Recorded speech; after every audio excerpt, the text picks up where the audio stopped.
ভাই আপনার নামটা কি একটু বলুন প্লিজ? আমি রাকিব বলছি, কুষ্টিয়া। কুষ্টিয়া কোথায় থাকেন আপনি? আমি কুষ্টিয়া শহরের মধ্যে থাকি, আরোয়াপাড়া 2 নম্বর স্কুল। এবং আপনাদের বাড়িটা কি এখনো কি পর্যটক এলাকা হিসেবে? এখন ভাই তেমন নেই, তবে সেই যে কাহিনীটা হতো ওটা মাঝে মধ্যে এখনো হয়, তবে এখন আমাদের আর কষ্ট করতে হয় না, এখন তেমন লোক আসে না। যা লোক আসছিল তা ওই 20 দিনের মধ্যে। 20 দিনের মধ্যে আমরা তো মানে এই জায়গাটাতে যেতে পারি যে আমরা একদিন হ্যাঁ সেটাই। আচ্ছা, যদি আমাদের নসিব ভালো থাকে অবশ্যই দেখতে পারবো। আচ্ছা, তো আমরা অপেক্ষায় না রাখি আমরা সরাসরি চলে যাই ঘটনায়, যে কি ঘটেছিল আপনাদের সেই বাড়িটা, যেটা হঠাৎ করে আপনাদের সাধারণ বাড়িটাকে একটি বিশেষ দিকে পরিণত করেছিল। ঘটনার সূত্রপাত 2011 সালের জুন মাস। আমি কুষ্টিয়াতে পড়াশোনা করি।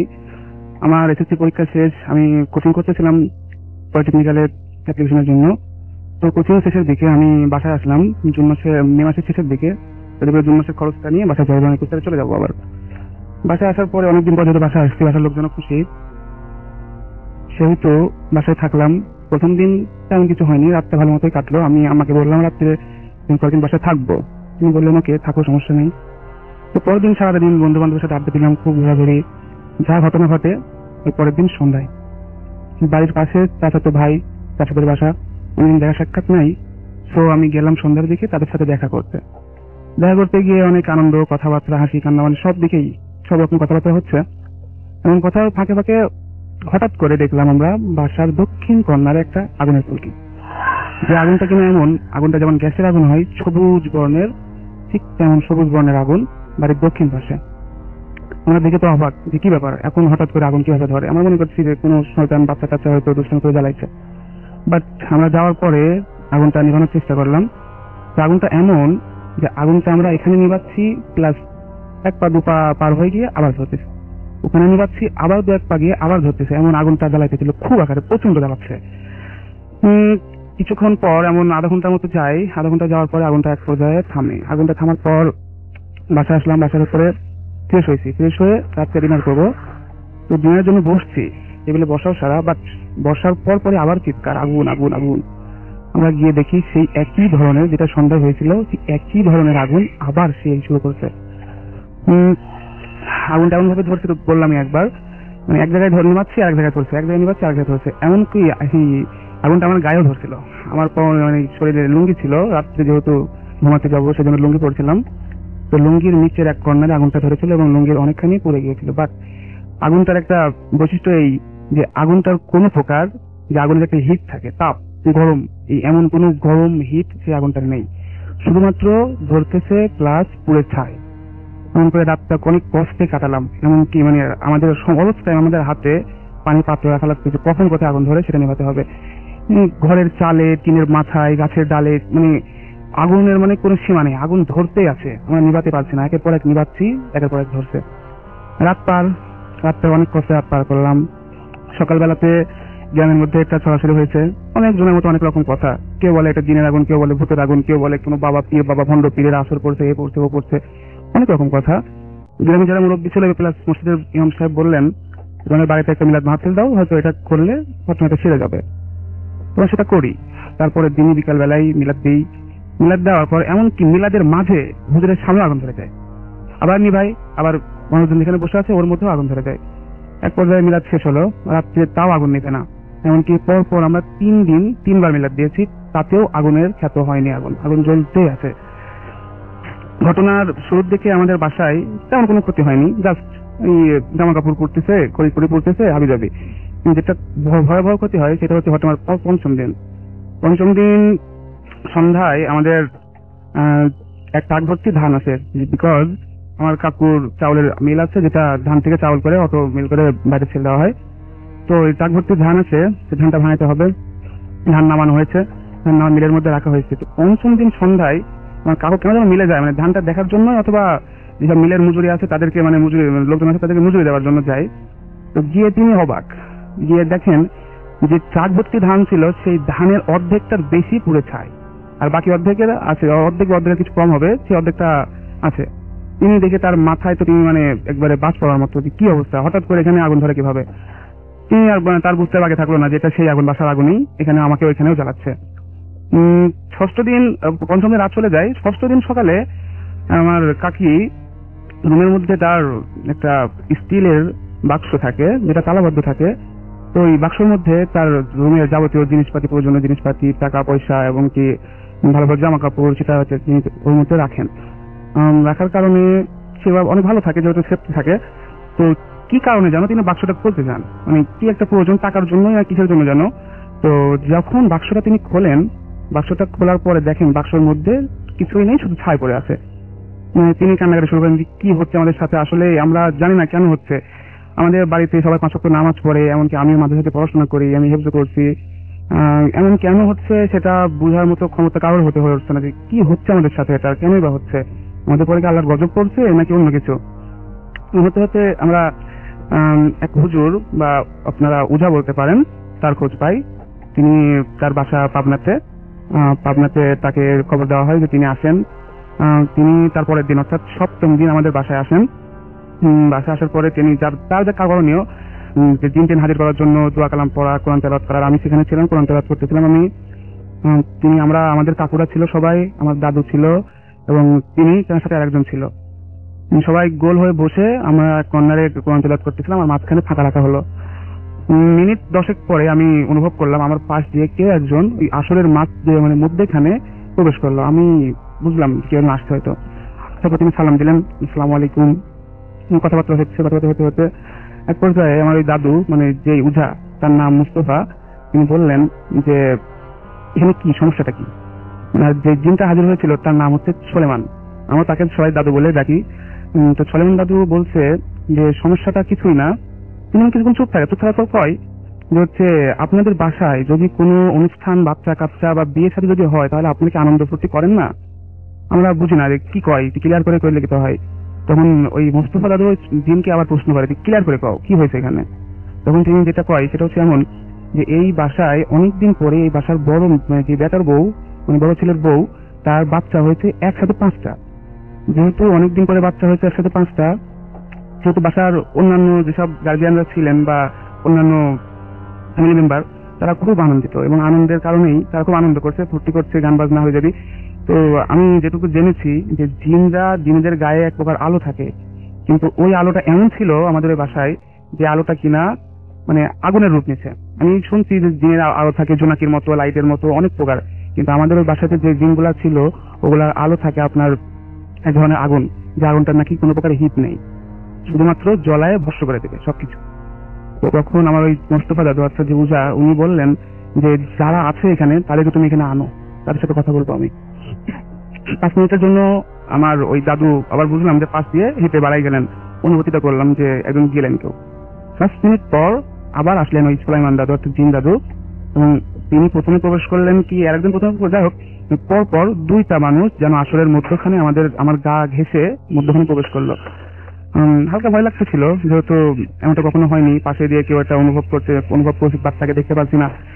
ভয়ের মধ্যেও একটা আনন্দ হচ্ছে যে হয়তো এটার কারণে আমাদের বাসাটা সেফটি হবে বা সমাধান পাবো।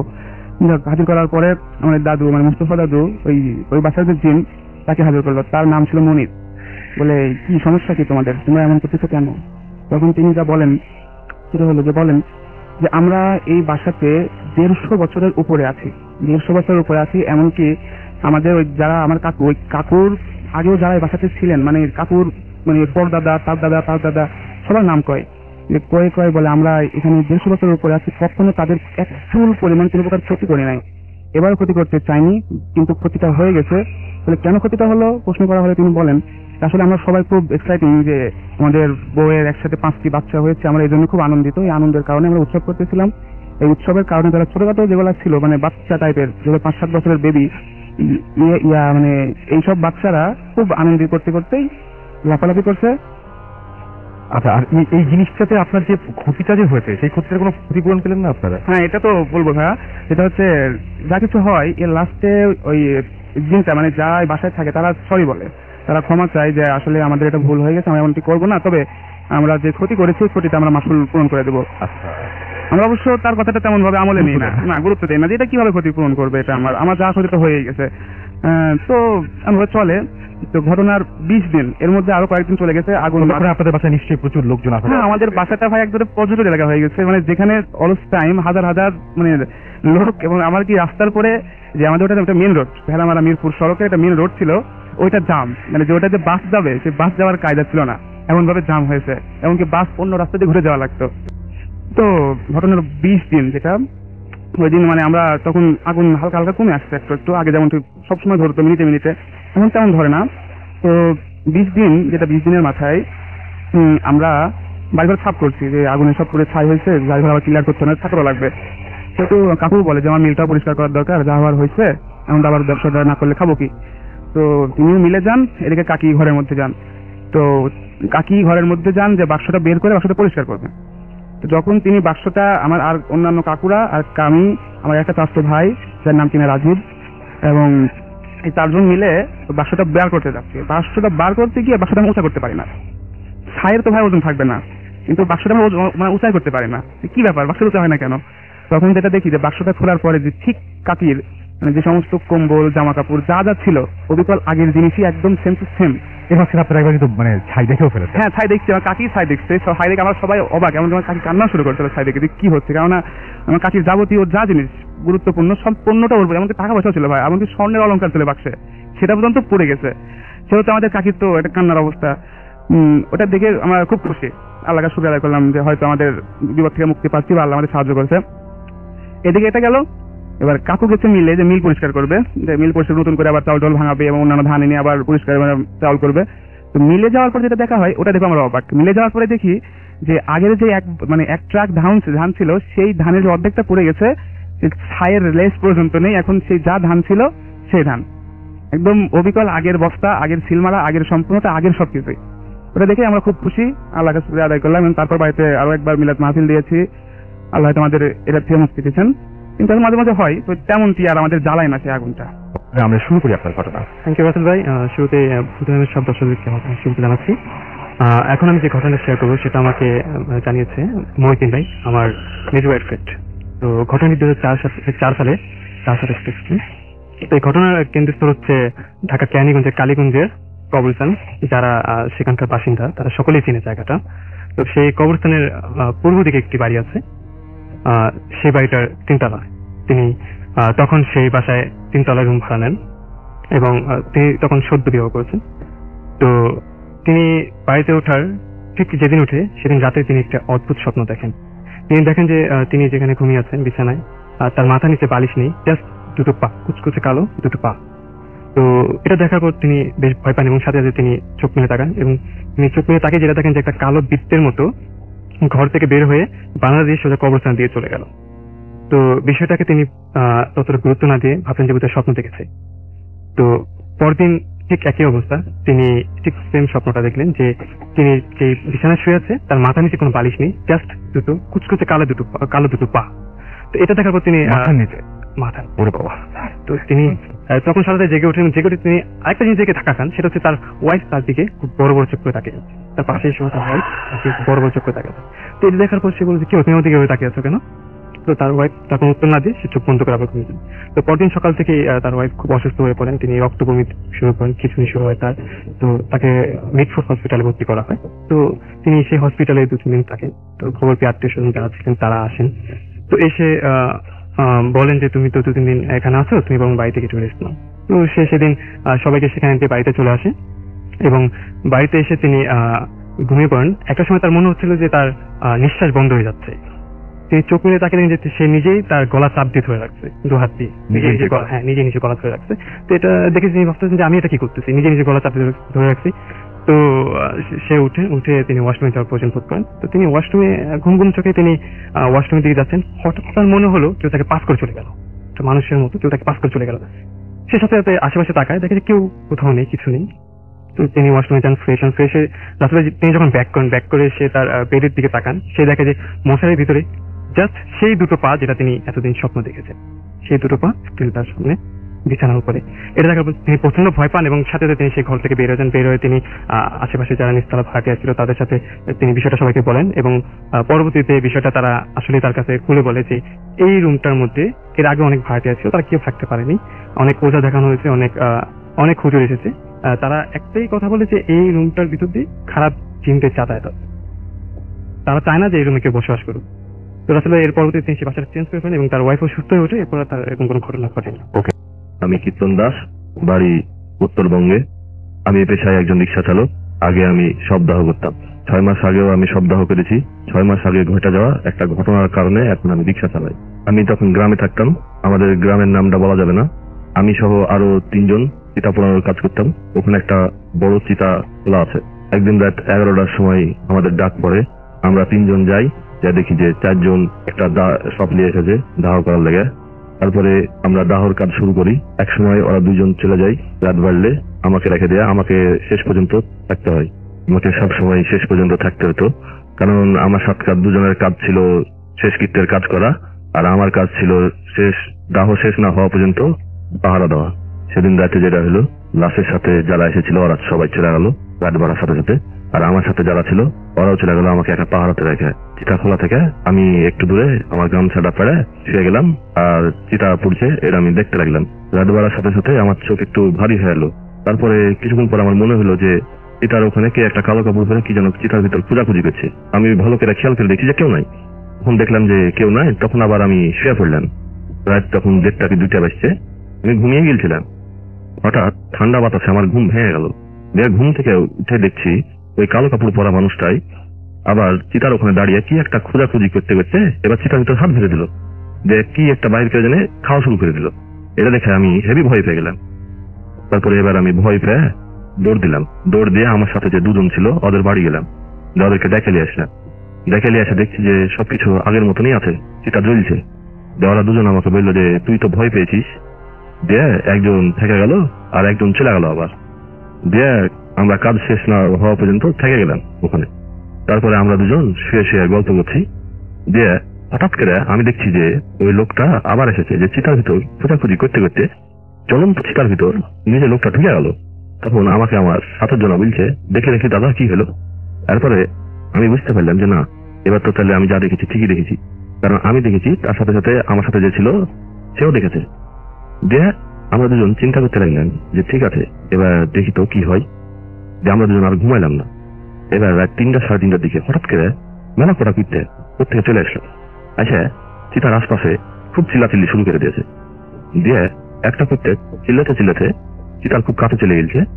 তখন দেখছি যে ওই জ্বলন্ত চিতার ভিতর থেকে একটা কালো হাত বাড়িয়ে কুত্তাটাকে ধরে চিতার ভিতর ঘুরে এলো। দিয়ে আমরা এটা দেখে ভয়ে আমরা 2 জন একসাথে আবার দৌড় দিয়েছি গ্রামের দিকে। তারপরে আমরা 2 জন দৌড়তে দৌড়তে আমাদের 3য় সঙ্গীর বাড়ির উঠে যায়, আমরা 2 জনে একসাথে চিল্লে অজ্ঞান হয়ে গেলাম। যে আমাদের যখন জ্ঞান ফিরলো তখন সকাল হয়ে গেছে। দেখছি গ্রামের মেলা লোক এসেছে। আচ্ছা, আমাদেরকে জিজ্ঞেস করছি যে কি হয়েছে। যে আমরা আমাদের সব ঘটনা খুলে বলার পর লাশের আত্মীয় স্বজন যারা ছিল তাদেরকে আমরা খবর দিলাম। ওরা আসলো, যে আমরা একসাথে ওই চিতা পোড়ার দিয়ে দেখছি যে ওখানে চিতা পোড়ার কোনো ছাই নাই। দেখছি যে ওখানে খালি একটা কুত্তা পুরো অবস্থায় পড়ে আছে, আর গায়ে অর্ধেক মাংস নাই। মনে হচ্ছে কিছু যেন ছেড়ে ছেড়ে খেয়েছে কুত্তাটাকে। গ্রামের লোকজন মনে হয় কিছু বুঝতে পেরে সবের আত্মীয় স্বজনকে ধরে জিজ্ঞেস করেছে, বলেন তো ভাই আসলে ব্যাপার কি। তখন ওরা বলছে যে এই লোক জাদুটোনা করতে লাগে একটা শনি কাটানোর সময় গতকাল রাতে হঠাৎ করে মারা গেছে। যে এর লেগে তাড়াহুড়া করে গতকাল রাতে ওকে পুরানোর লেগে নিয়ে এসেছিল। তার আগেও ওখানে মেলা রকম ঘটনা, ছোটখাটো ঘটনা ঘটেছে, আমি অত গাল আড়া দিইনি। কিন্তু এই ঘটনা ঘটার পর থেকে ওখানে আরো অনেক মেলা রকম বড় বড় ঘটনা ঘটেছে।